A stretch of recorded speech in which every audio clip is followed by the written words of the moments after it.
No చెప్పడం వచ్చా? రాకపోతే నేర్చుకో. ఈ కరెంట్ సిట్యుయేషన్‌లో నువ్వు బతకాలి అంటే ఖచ్చితంగా నీకు ఆ వర్డ్ యూజ్ చేయడం రావాలి. నా గురించి చెప్పలేదు కదా! చెప్పుకునేంత బ్యాక్‌గ్రౌండ్ గూడా లేదు. సో, ఈరోజు ఎర్లీ మార్నింగ్ 5:30కి మన జిమ్‌కైతే స్టార్ట్ అయిపోయాం. అండ్ ఈరోజు మన వర్కౌట్ వచ్చేసరికి బ్యాక్ అండ్ బైసెప్. దానికోసం ముందుగా warmup and body stretch is very important while doing a workout. మీరు వర్కౌట్ చేసే ముందు కంపల్సరీగా ప్రీ వర్కౌట్ అనేది ఏదో ఒకటి తీసుకోండి.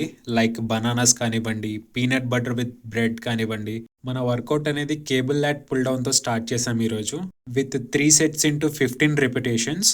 సెట్ బై సెట్ మనం వెయిట్‌ని ఇంక్రీజ్ చేసుకుంటూ వెళ్ళాలి. ఆ తర్వాత కేబుల్ సీటెడ్ రో చేసాం. Same with 3 sets into 15 repetitions. ఆ తర్వాత నీలింగ్ 1 ఆర్మ్ రో చేసాం.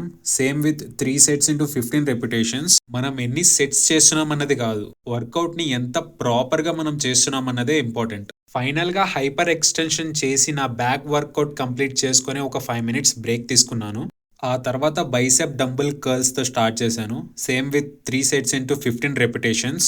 ఆ తర్వాత కేబుల్ రోప్ హ్యామర్ కర్ల్ చేశాను. Same with 3 sets into 15 repetitions. ఫైనల్‌గా బార్బెల్ రాడ్‌తో సూపర్ సెట్ కంప్లీట్ చేశాను విత్ 3 సెట్స్ ఇంటూ 15 రిపిటేషన్స్. ఏ మాటకి ఆ మాట. ఈ వర్కౌట్ అయితే మాత్రం ఇంపాక్ట్ చాలా అంటే చాలా పడింది. సో మన వర్కౌట్స్ అన్నీ కంప్లీట్ అయిపోయాయి. Let's pack up. చలో వెళ్తాం మళ్ళీ నెక్స్ట్ వీడియోతో.